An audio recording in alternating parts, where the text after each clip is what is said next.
Are you coming to the tree where they strung up a man? They say murder three. Strange things that happen here. How stranger would it be if we met at midnight in the hanging tree? Coffee. Without it, we would never have had the Industrial Revolution. We'd all be still living in Europe in mud huts. Here in Laredo, we have the Organic Man Coffee Trike. 4501 McPherson, the best coffee on the planet. If you can't get to Laredo, you can order from the Organic Man Coffee Trike shop.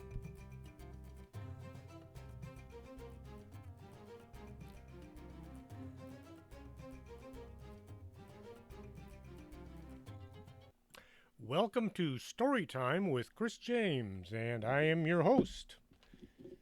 I am going to pick up exactly where I left off, just because. Makes life easier. After eating a nice hot dish, lovingly prepared by Sharma, they moved to the sitting room to talk and listen to the old records. Pam found these old things kind of interesting and definitely different. After a few hours, Pam guessed it was time to leave the happy pair to themselves. She went down the stairs, turning off lights as she went.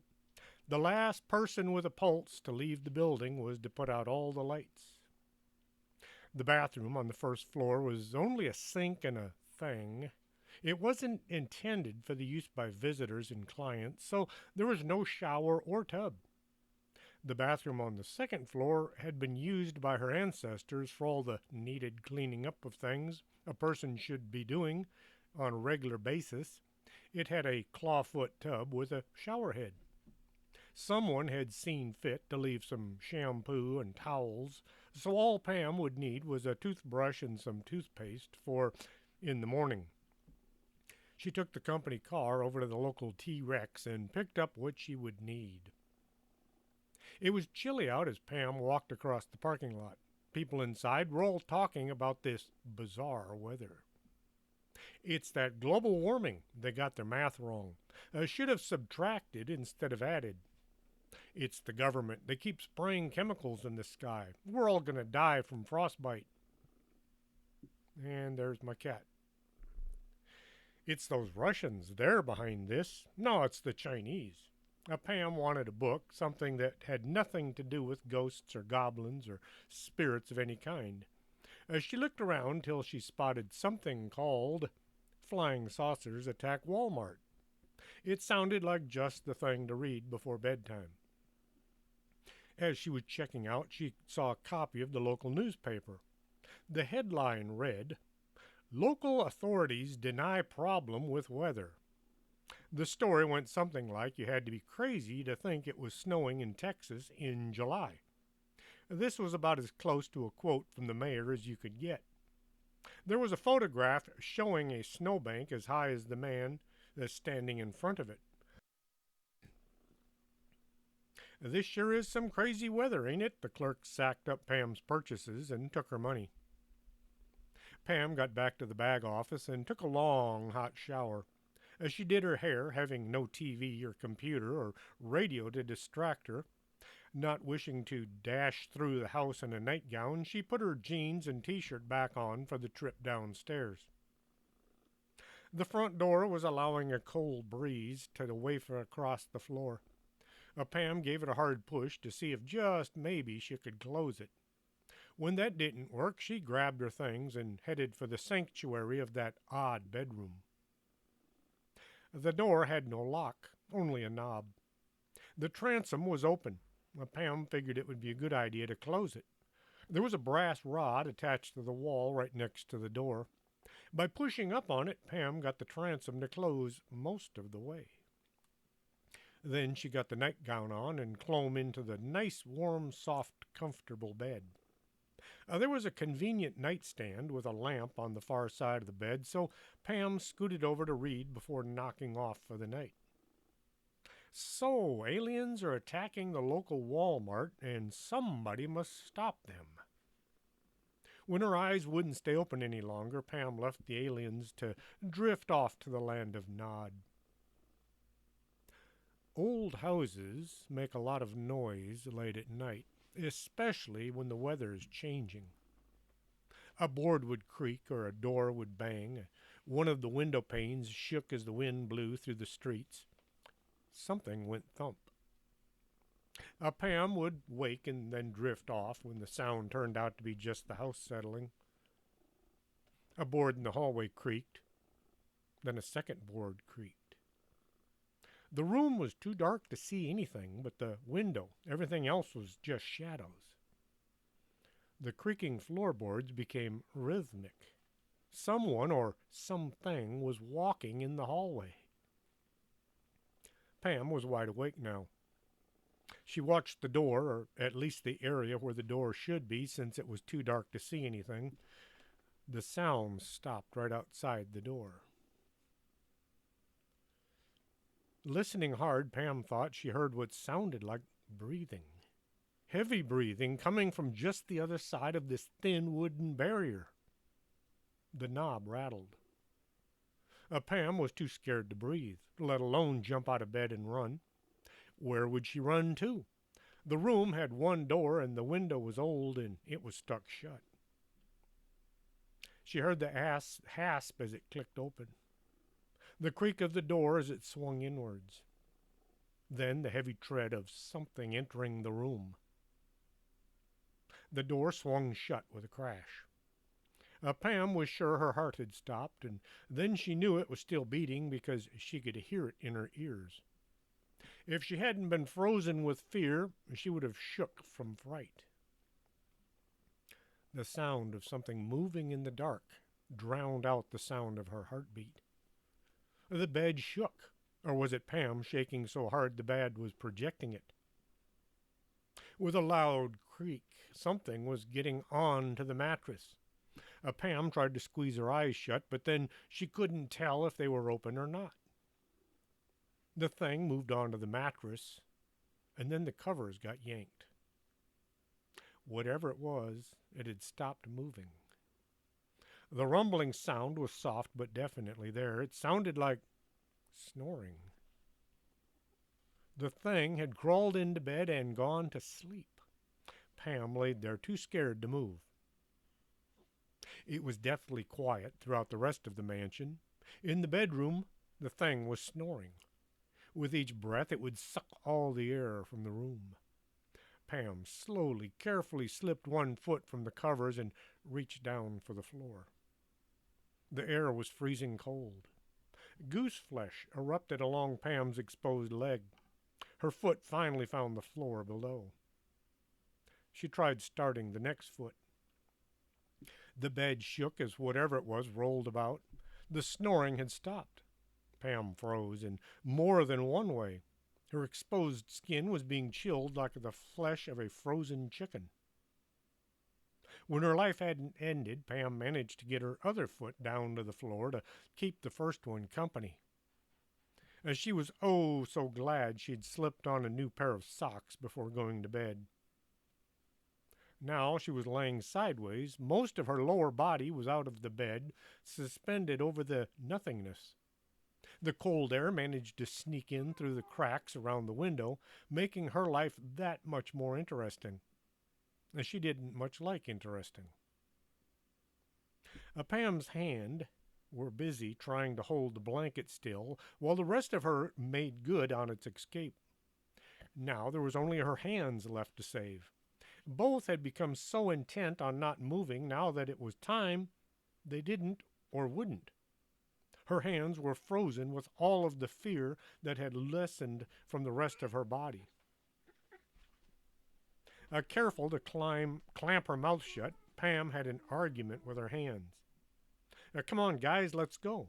If you stay here, you'll be the first thing the monster eats. She felt her fingers uncurl from the blanket. They slipped from the bedding and joined the rest of her on the floor. Unfortunately, her sock-covered feet could find little purchase on the hardwood floor. As her hands moved from the mattress, her feet slid along the floor, bringing her sitter-downer down hard on the cold hardwood floor. Very hard. I gotta do something with the grumpy old cat. That's Sam. With all the stealth of a ninja warrior that she wasn't, Pam managed to get onto her hands and knees. Now to finalize her escape with certain death. Crawling along the floor, Pam discovered the long nightgown was a hindrance, as she literally crawled into it and stopped. She had to back up, then lift the gown up so her knees were free to propel her across the floor. She began to feel around, trying to locate her clothes. Pam remembered placing everything on the chair by the bed. Then she remembered rolling over to the other side to read. That meant her things were all over there by the thing, whatever the thing might be. The sound of snoring was steady. Pam decided the best thing was to make good on her escape and worry about her clothes later. The floor was like ice under her hands. It wasn't any better under her knees. She crawled towards the door, praying the thing on the bed would stay asleep. Her head smashed into the wall. It was so dark she could see as far as the end of her nose. Her hair did a fair job of silencing the crash and keeping her head from cracking like an egg. Now for the door. Pam carefully got to her feet under her shaking legs and stood up so she'd be in a good position to run once the door was open. She put the wall to her back and began to creep along the wall, feeling for the door with her fingers. The sound of the gown rubbing against the plaster was too loud, but Pam was too scared to do anything about it. The gown hooked on something. Whatever it was had caught the material right at the neck. Pam chugged just the tiniest bit to free herself, and something went click. The lights came on. Her gown, well, Sharma's gown, had caught on the light switch. As the room was flooded with bright light, the thing on the bed came awake. A scream filled the air. Pam was shocked by the scream, so her voice failed her. The scream came from the thing on the bed. It was the yard goat. Dan woke to what he guessed was a dream. He looked around the attic. Nothing there to worry about. He slipped back into unconsciousness. The goat looked at Pam with all those weird goat eyes, and the pupils turned sideways as if designed to show cats there was more than one way to do things. Pam stared at the goat, staring at her, staring at it. The fear Pam had been holding inside, allowed to grow by the second, making thought impossible, flooded out to be replaced with laughter. The goat. I was scared senseless by the goat. Now what she tried to get the goat off the bed or out the door or just go back to sleep. What to do, what to do. Seeing as she was so tired and the goat didn't seem to be dangerous after all, he was just a goat, Pam elected to try sleeping instead of evicting. You stay on your side of the bed and no fair passing gas in your sleep. Pam got back under the covers and did her best to ignore the goat smell. You can get used to just about anything. Chapter 11. Crazy. As sunlight began to beat on her eyelids, Pam pulled the covers up over her head, but the sunlight managed to invade the covers in order to invade her sleep and yell it was time to get up or be late for work.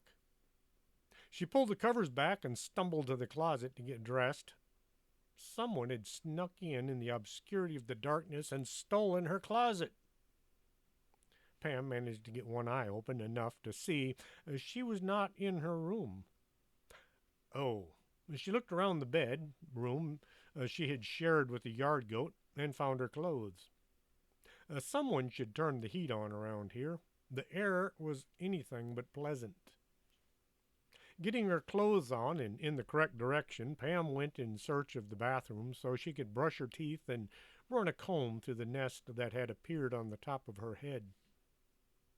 The goat had left some time earlier. It struck Pam as odd that the goat was able to open the bedroom door. It also struck her as odd the goat had closed the door after it used it. Looking at the side of the bed used by the goat, Pam saw the covers had been smoothed out. A goat that can make a bed? Pam felt slighted, and she usually hardly ever got around to making her bed at home. Walking over to the bathroom, Pam saw Susie sitting behind her desk. Pam was not awake yet, so she went in and got busy removing the crud from her teeth. The comb didn't want to work. She had to hold her hair with one hand as she pulled the comb with the other, for fear her hair would come off otherwise. Once she looked human, or almost human, Pam went to see if Eddie was in yet. She needed coffee. Passing Susie once more, Pam said, "Morning," and then wandered into the coffee bar. As the caffeine began to course through her body, chasing the slumber from her mind, Pam thought, "There's something odd about Susie." She got more coffee down her throat and then stepped out to the reception area to see what was so different about the new gal. "Susie, you're here early. You don't have to be here till 9. Pam took a seat next to the desk, mostly because her legs were still mostly asleep. Susie looked kind of weird. Pam took a good long look. Then it hit her. No makeup. Then she spotted the clothing issue. Susie was sitting behind the desk, wearing a robe. It kind of looked like something you'd see in a nursing home or maybe a state hospital. The emblem over the pocket said Texas State Hospital Mental Health and Mental Retardation, with a fancy crest in the middle. "My name is not Susie. She's not here yet," the makeupless Susie said. Pam looked at the not Susie, wanting for the world to make sense. "My name is Dorothy. I'm the only sane one in here." She gave Pam a look that said, "Trust me, I would never steer you wrong." "I see," but unfortunately, once more, she didn't. Dorothy had things to say.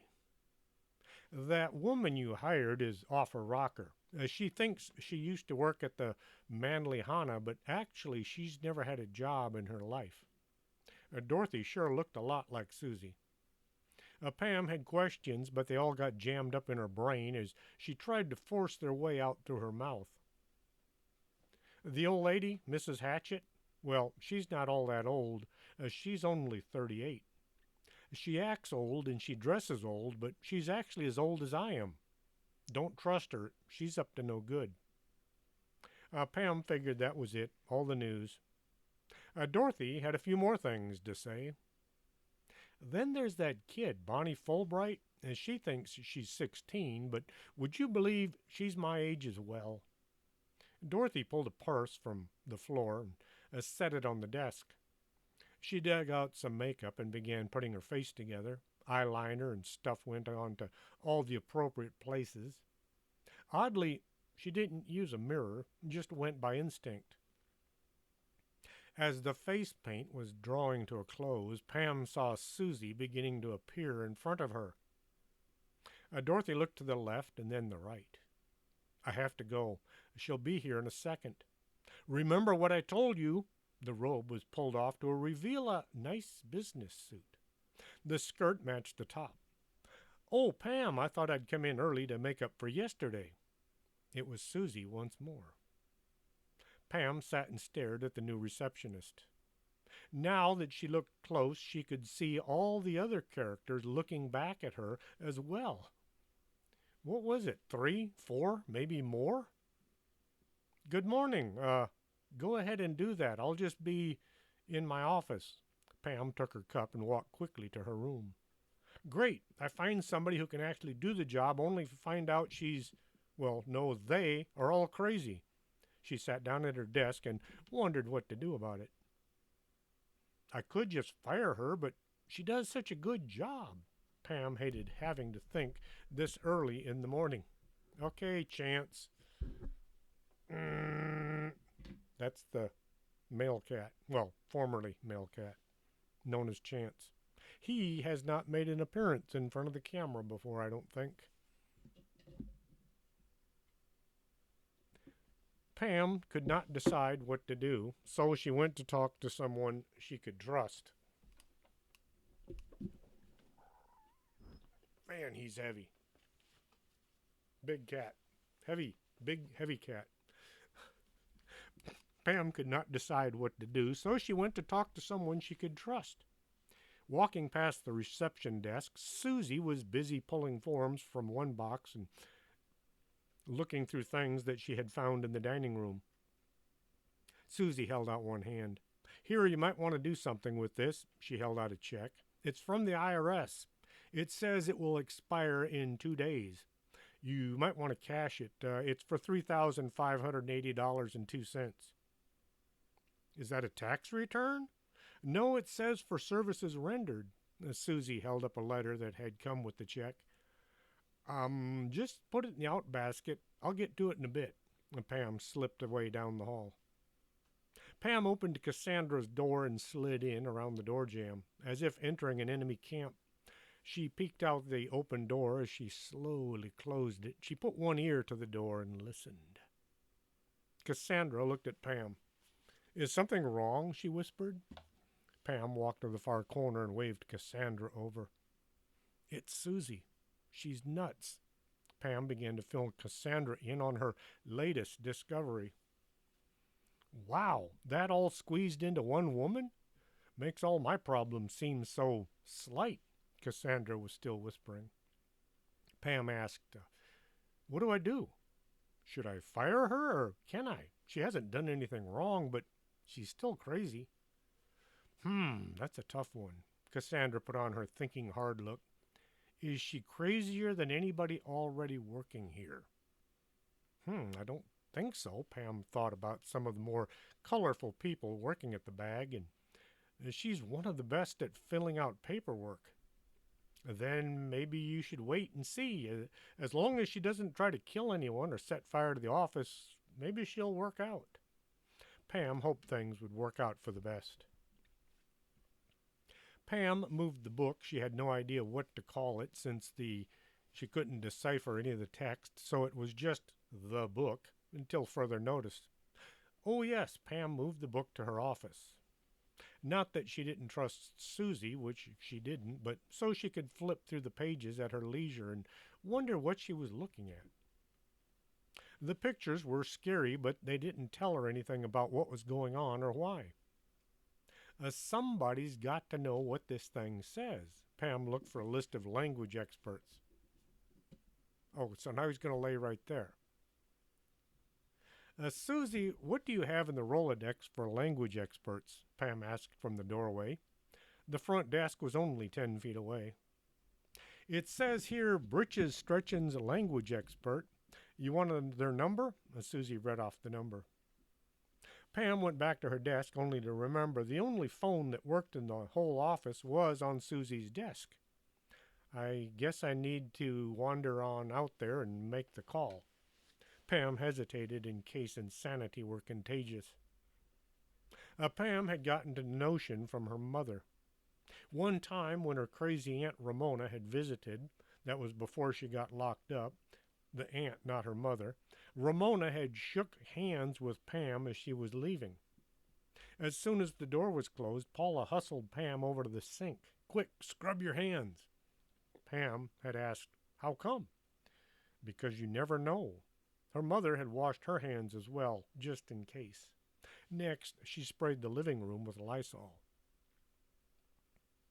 When no solution presented itself, Pam made it out to the reception area. I need to use your phone, and what was that number again? Susie handed her a form. I thought you might need it, so I wrote it down. The top of the form said, informative people needed in investigation, followed by the phone number as well as any charges the informative people might levy against the company. Pam did the dialing thing. Using a rotary phone was not as much fun as carrying sacks of wet cement up a ladder, but it came close. Hello, is Mr. Britches Stretchins available? I have a book I need translating. Yes, as soon as possible. It just might have something to do with the weird weather we're having in Central. Pam hung up the phone. I'll be at the Britches Stretchin's office for the next few hours. Call me on my cell phone if you need me." She grabbed her cell from the shelf and then headed for the backyard. The goat saw her coming and immediately came running. It got up close to her and tried to get her to scratch its back. The look it gave her was a bit too familiar. "You should be ashamed of yourself. You scared me to death last night." Pam tried to get by the overly friendly beast. As she opened the driver's door, the goat rushed past her and jumped into the passenger seat. Placing its front hooves on the dashboard, it looked as if it was ready for a drive. "No, sorry, no goats in the company car. Come on out." The goat just stood there looking out over the hood. Pam was in a hurry, so she clomb in and hooked up the useless seat belt. "Okay, but if you damage anything in here, Ray will have you for dinner." Pam wasn't too sure if her uncle even knew the car existed, or the goat for that matter. She drove over to the better side of town. The language experts had a reputation to protect. The bag company wasn't in business to impress people. They were in business to fix the unfixable. Paula called while Pam was driving. "Your father didn't make it in to work this morning. This will be a first missed day in 21 years. He was going to tell them he couldn't come in because of the snow, but he said he was suffering from Kuru instead." They talked for a minute before Pam's phone went beep and showed the battery was about to die. "Gotta go, my phone needs charging." Pam didn't carry a phone charger since she couldn't use the phone at work. It seldom had less than a half a battery, till now. "Remind me to buy a phone charger," she told the goat. "You wait here and don't eat anything." And Pam jumped out and pulled her jacket on. Even this far from central neighborhood, the weather was growing cold. She grabbed the book from the back seat and went to see about possible translations. Once inside, Pam left her name with the receptionist. This one didn't look crazy, or competent for that matter. Her IQ was probably in the low teens. She hadn't been hired for her filing ability. Pam sat with the oversized book on her lap, and when her name was called, Pam went to the receptionist's desk. "Yes?" The receptionist looked at Pam. "You called my name. Is Mr. Britches Stretchins ready?" "Oh, yes. Go right in." The receptionist went back to working her nails. Mr. Britches Stretchins was a rather large man. You could say he lived up to his name. "So, what brings you to see me today?" This was their very first encounter, but Britches Stretchins treated everyone as if they were his old friend. "I have this book that just might have a connection to this weird weather we're having." The look on Mr. Britches Stretchins was not good. "Oh my, do you really think this is some kind of anomaly? The kind of thing you folks are known for?" Pam distinctly remembered telling the woman on the phone that yes, it might be connected, but then, considering her abilities, she probably forgot. "Yes, I think there could be a connection, but we won't know till we know what the book says." "Let's have a look then." Mr. Britches Stretchins opened the book and began his specialty. He flipped a few pages and then he flipped a few more. "Very interesting." Pam leaned over the desk. "What does it say? Is it connected to the weird weather or not?" "I don't know. I can't read a bit of it." Mr. Britches Stretchins closed the volume. "I'll have to get my associate to have a look." "How long will that take?" Normally I would say just leave the book with me and I'll get back to you, but seeing as this could be something biblical, I'll see what they can see right away." He pulled his mass up from his chair and then lifted the book. "Come with me, we'll get to the bottom of this if it's the last thing we do." Pam didn't like that answer one bit. They walked down the hall to the next office. "Mr. Wagon Master, can you make heads or tails out of this old tome?" Mr. Wagon Master did an impersonation of Mr. Britches Stretchins. After too much flipping, he said, "It looks like some kind of runes. Maybe Mr. Nalgaflappins can decipher it." Mr. Britch's stretchings led Pam to the next office, as she was surprised that Mr. Wagon Master had followed them to the next interpreter.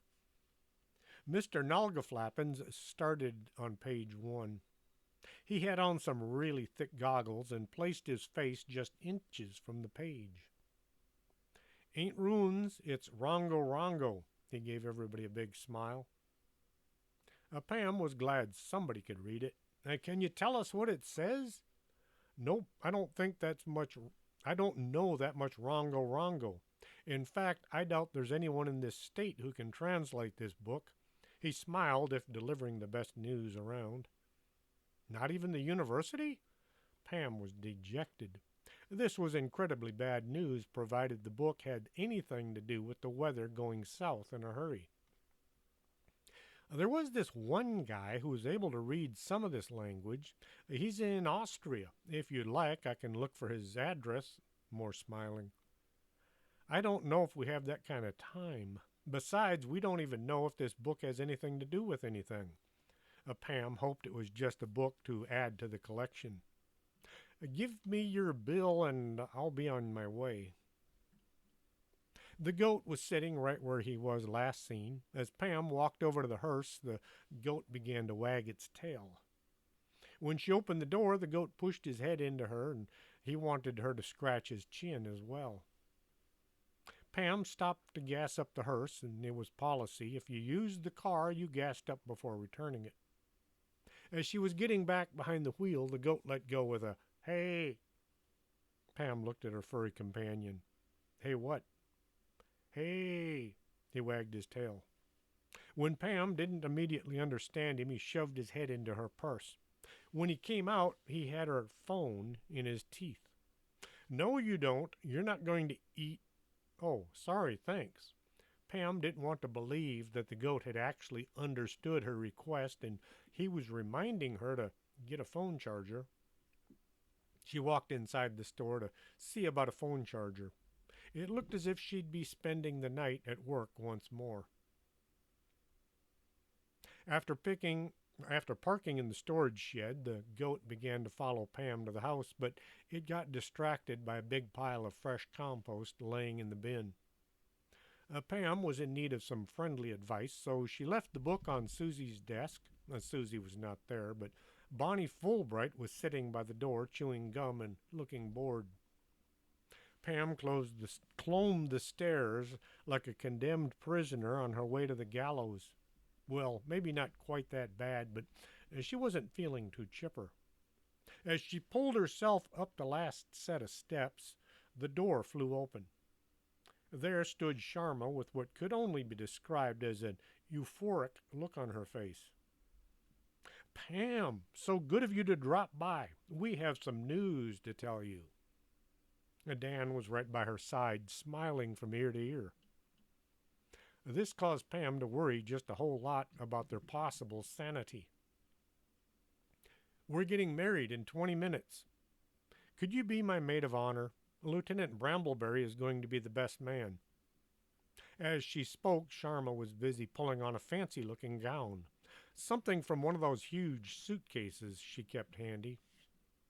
Pam guessed Lieutenant Brambleberry was the officer in charge of the Civil War soldiers. The Union soldiers had decided one officer was as good as another and now had fallen in with the Southerners. "Oh, wow. Where are you having the ceremony?" "You know that old church at the end of the block? The one that burnt down 20-some years ago? The Reverend said he'd be more than happy to conduct the services. He said he's getting sick and tired of nothing but ghost hunters running around all night with their tape recorders and cameras." Dan put in, "Is there anyone here that would like to speak to us?" He over-enunciated each word. Pam felt a bit off. "Do we really sound like that?" "Should I lie?" Dan had a look that said, "Don't answer that." "We'd best hurry." Sharma started down the stairs, her shoes in one hand. Dan allowed Pam to go next, and then he secured the door and followed. The three came hurrying down the stairs together. Bonnie stopped swinging her legs as the three came storming through the reception area. What's the hurry? She looked at the two ghosts. All dressed up for a hot date? She blew a monster bubble and let it burst at the end of her nose. The three hustled out to the hearse. What better way to arrive at your wedding than a hearse? Pam drove them over to the burned out church. The Civil War soldiers were already there. They had cleaned up their uniforms as best they could. Lieutenant Brambleberry opened Sharma's door, and with a flourish he bowed to the ground as she stepped out into the overcast sky. Madam, you are truly breathtaking vision. They escorted her to the front door, which was laying on the floor just inside the entryway. A Private Bellamy will be standing in as father of the bride. The private was the oldest soldier in the group. He must have been in his 60s when he served in the army. The lieutenant took Dan to the end of the aisle, and there was a partially charred priest waiting by the altar. His Bible was missing about half of its pages. The wedding was a spectacular success. Everything went without a hitch. When the preacher said, "Is there anyone here who objects to these two lovebirds getting hitched?" one of the soldiers turned, holding his rifle to his shoulder. There was nobody there to object to anything. Once the vows had been said and the crowd had moved to the front of the building, Pam saw several cars go by, the occupants all staring at her as she waved her hand in the air, giving the new bride and groom her best wishes. Look at that, some crazy chick hanging out at the old burned-out church. Probably a bag lady, toasted to the gills on cheap wine. Pam tried to rein in her enthusiasm. So, where are you guys going for your honeymoon? Sharma was tucked into Dan's arm. She looked like she might pass out if she didn't keep holding onto his arm. We're going to Jefferson. It's said to be the most haunted city in all of Texas, so we thought we'd check it out. We both wanted to see it for ages, and now we have the time. They have ghost tours there. It should be great. I'd drive you over, but I'm kind of stuck here with this weather thing. Oh, we've already made arrangements. He pointed to an RV parked next to the church. It blew up a few years ago, so we got it for next to nothing. The RV looked scorched and a few windows were missing. Well, you two have fun. I'll keep an eye on your place till you get back. Pam was happy for the couple, but now she would have no one around the mansion. Nobody but the goat, and he didn't talk much. Pam arrived back at the office to find Susie was back. She had dozens of boxes piled around her desk. Several had already been gone through. They sat by the door to the basement. Those boxes out on the porch can be sent away to the recycling or burned and recycled. There's nothing in them of importance. Pam had to look out the front door. Sure enough, there were piles of boxes waiting to be dealt with. Flyers and ads, advertisements from just about everyone who sells paranormal gear. Some of them are 50 years old. Susie had been busy. Well, keep up the good work. Pam went back to her office to think. Where did you find all these? Oh, whoop, skipped a page. Susie came into Pam's office. Here, you need to sign this. She passed a piece of paper over to Pam. And this one, and this one. Pam looked at the checks, all set in chronological order from when they had been delivered. Where did you find all these? In a few boxes. It would appear that whoever did the cleaning around here just shoved everything into a box and hid it.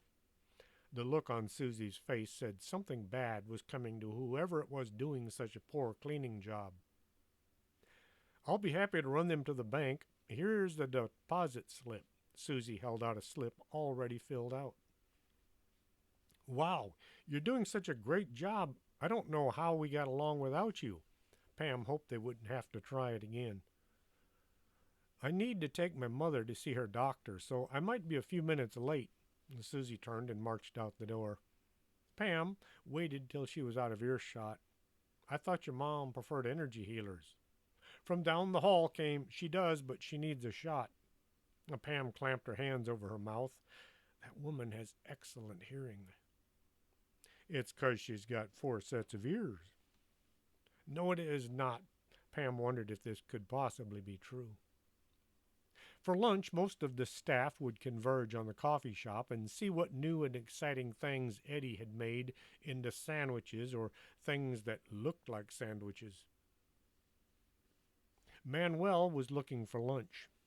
I don't think broccoli belongs between two pieces of bread, but it's homemade bread. It's still a weird thing to do to broccoli. Manuel took two of the old, odd looking delights.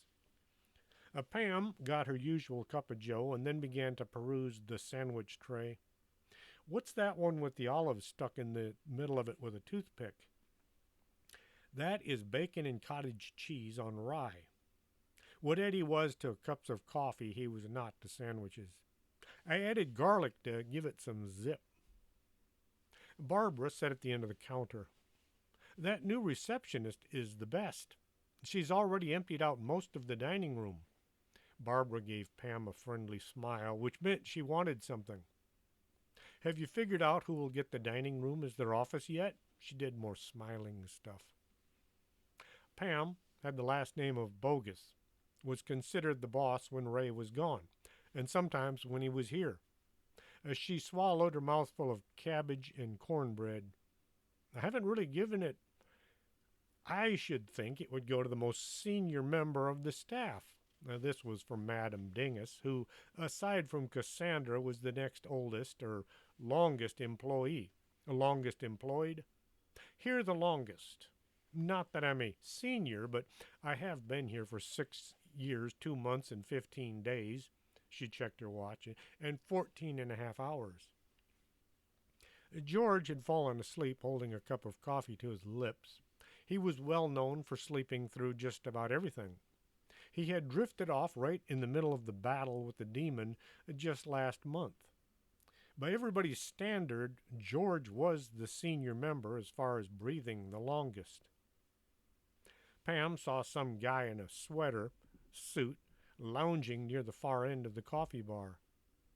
He had a cucumber and a bratwurst sandwich sitting next to his giant cup of hot tea.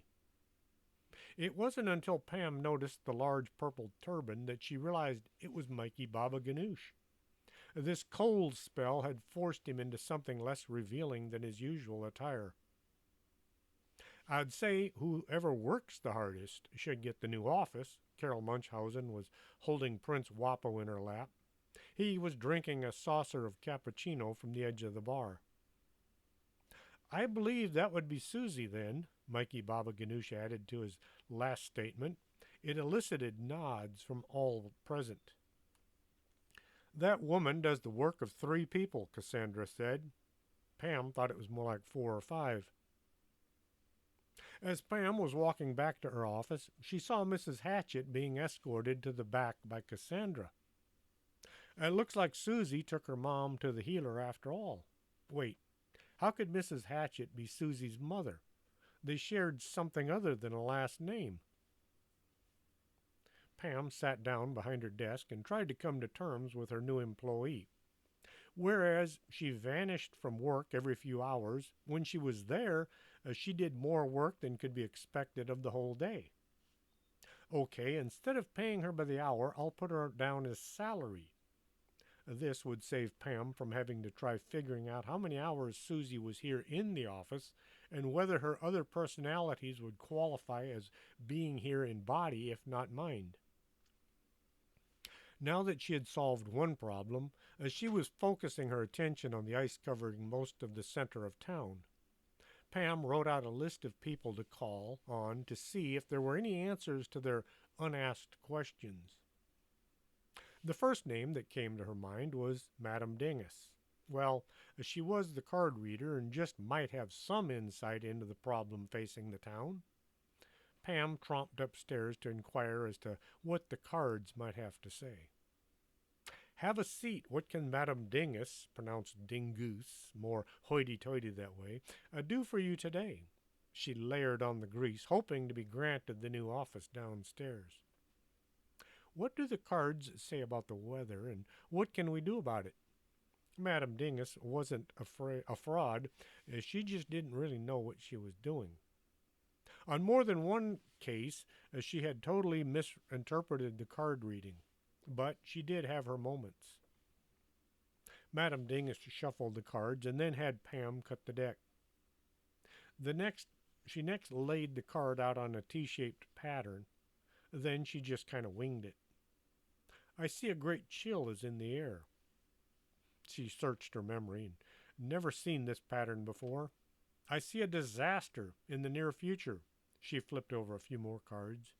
It looks as if there's something sold to someone and it causing something to happen that is causing all of this cold weather.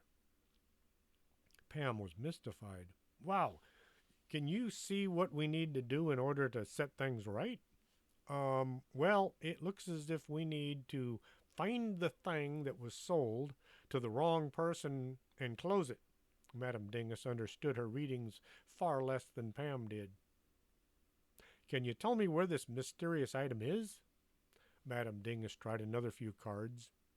It's not too far, but it looks as if it's impossible to get it. She felt like scratching her head. Pam wrote all this down in her notebook. If you find anything else, let me know.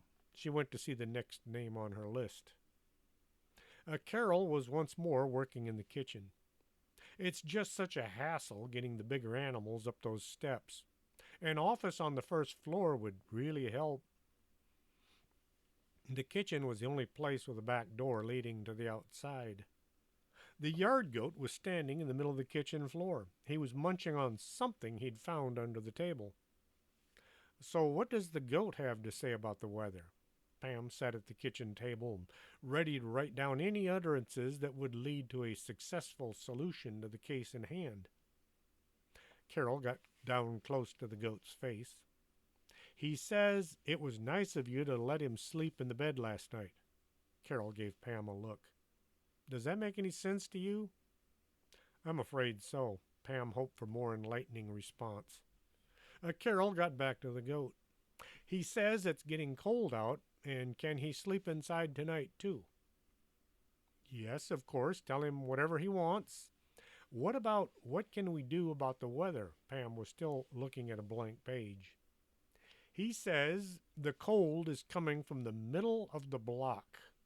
Carol stood still as if hypnotized by the goat.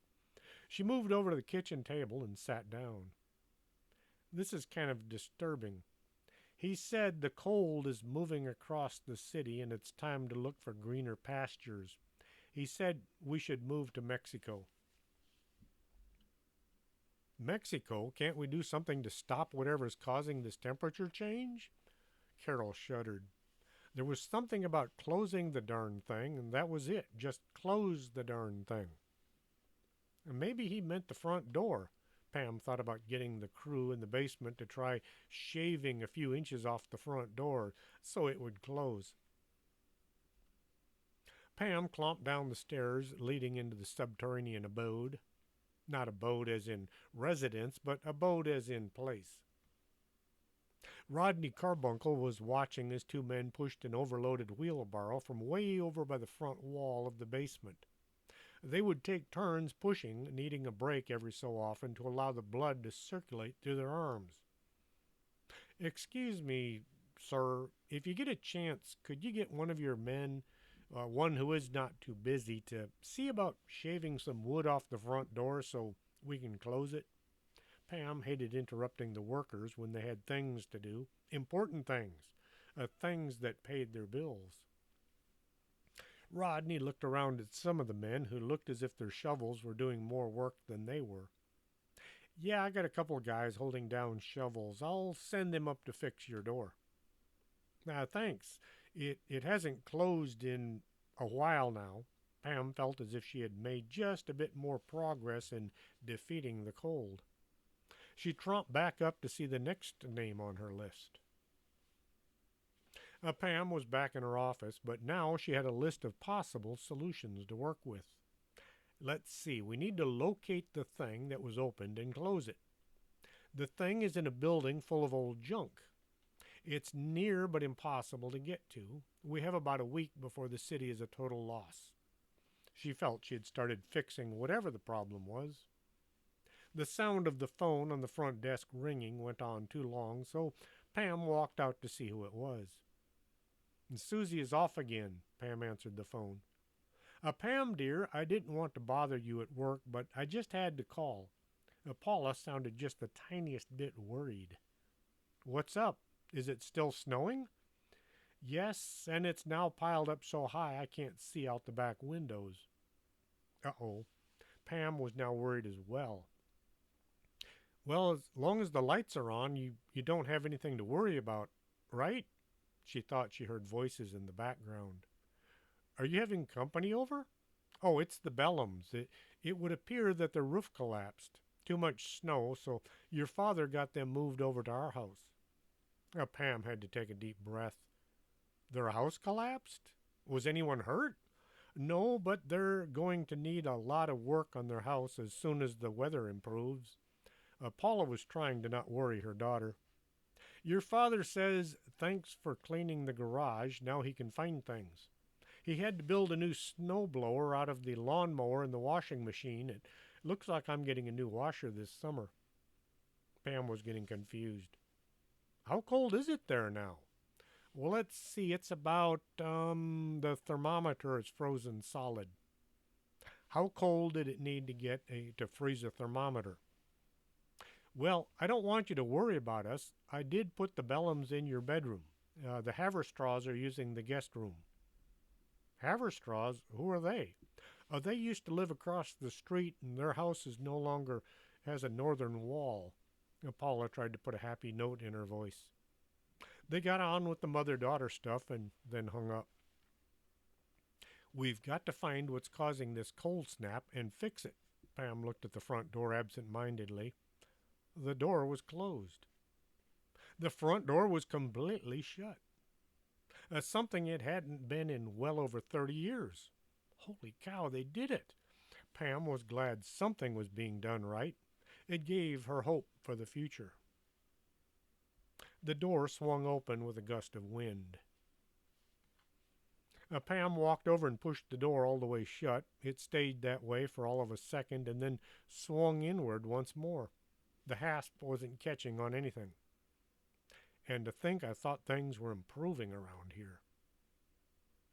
Pam tried calling the city to inquire as to anything they were doing to help those in the freezer zone. Thank you for calling City Hall. For English, press 1 or say 1. For Spanish, press or say 2. For Rongo, please hang up and contact the University of Austria at a later date. Pam said 1. Thank you for contacting City Hall. For billing, press or say 1. For questions regarding your water bill, press or say 2. For inquiries into the scheduling of a body pickup, press or say 3. To speak to a representative, press or say 4. Pam said 4. Please hold and one of our representatives will be with you in a moment. Music began to play over the phone. It took Pam all of 3 seconds to recognize 21st Century Schizoid Man was playing from the City Hall phone bank.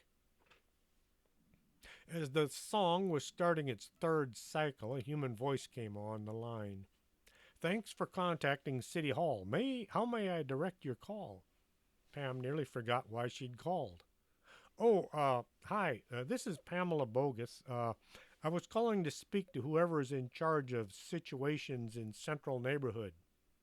Just one moment, let me transfer your call. The line went dead, followed by King Crimson once more. Pam was about to scream when a very harassed-sounding man came on the line. What do you want?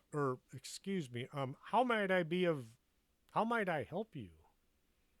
This is Pam Bogus. I know who you are.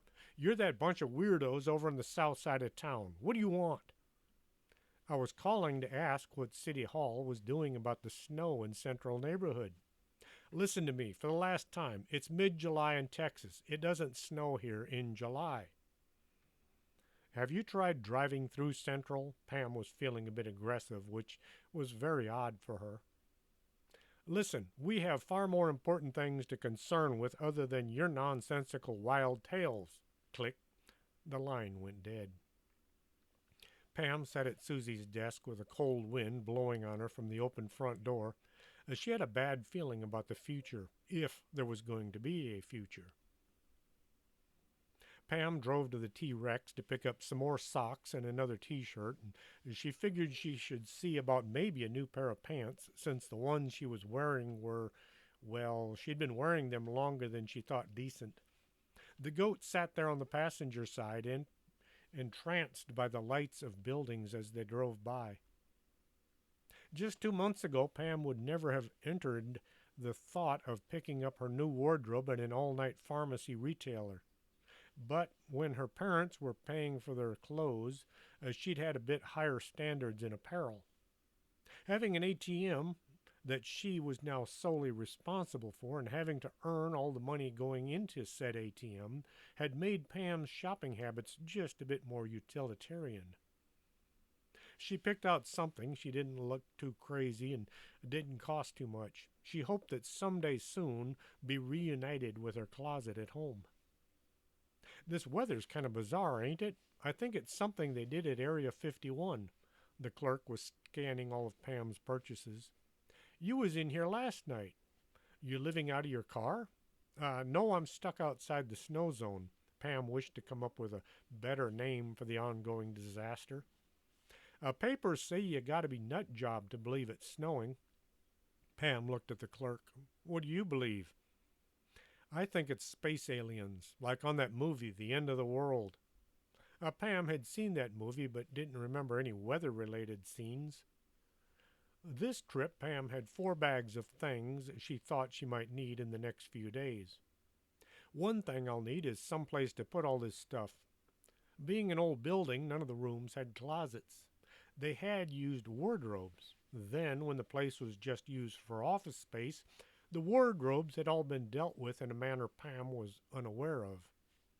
Seeing as there were fireplaces throughout the mansion, there might have been a cold spell in the past that absorbed all of the wooden wardrobes. This was so far down the problem list it was on the next page. Pam set all of her things on the table, set in the corner of the bedroom she and the goat had been using. The goat jumped up on the bed and curled into a ball, and he was sound asleep before Pam was half finished. The grumbling in her stomach informed Pam she should see about dinner. Eddie had gone home to his family. Any time he could leave at a normal time was something to be savored. Pam had a key to the library, since she now considered more than just the receptionist, and the collection of sandwiches did nothing to entice her to dine on them this soon after lunch. Pam sat down at Susie's desk and stared at the phone, willing it to ring from some fine dining establishment that delivered. What would you like for dinner? Sushi. You should order sushi. Nothing like raw fish wrapped in seaweed to set you right for the night. No way. My cousin almost died from that stuff. He'd eaten some dead fish and then drove his truck into a sign. Barbecued pork ribs. There's that place over by the mall just opened. No, they only deliver if your order's 10 pounds or more. Well, order 10 pounds. Oh, get real. Who's going to eat all that pork? Pizza. You never go wrong with pizza. Pam reached for the phone. Her hand stopped halfway to the handset. Do you think Susie started out like this? You know, hearing voices and then dressing the part till finally the voices took charge of her life? Now Pam had something else to worry about besides her folks and the weather and the things that went bump in the night. And now that Pam had this thought stuck in her head, she couldn't dislodge it. Am I going to go crazy and run around dressed like a clown or an airline pilot or something? This was not Pam's first time contemplating her coming insanity. Being crazy isn't that bad. You can get away with things sane people can't do. Oh, that makes me feel so much better. With thoughts of her impending doom, Pam called in her order. She did not call Mr. Mahugi's Pizzarama. She was not in the mood for fish. While waiting for her dinner to arrive, Pam got the book out and flipped from page to page, looking for clues as to what the book was about. The hand drawn pictures all showed scenes of people struggling to survive some kind of an Arctic catastrophe. The words or symbols, or what passed for words, were just a bunch of squiggly lines that, if stared at long enough, would appear to move across the page on their own. Flipping the page, Pam found one picture in particular that was very intricate. It was kind of hard to see what was going on in the scene. Pam tried looking at it from various angles. She turned the book to the right and then the left, and finally she turned it all the way around so she could look at the picture upside down and still keep its secrets. And with that, I am going to take a break. Hopefully, I'll be recording the next heart stopping, breathtaking episode in just a little while. But until then, this is Chris James for Story Time. No, I got that backwards, but it's Story Time with Chris James. Till next time. Are you coming to the tree where they strung up a man? They say murder three. Strange things that happen here, no stranger would it be if we met at midnight in the hanging tree.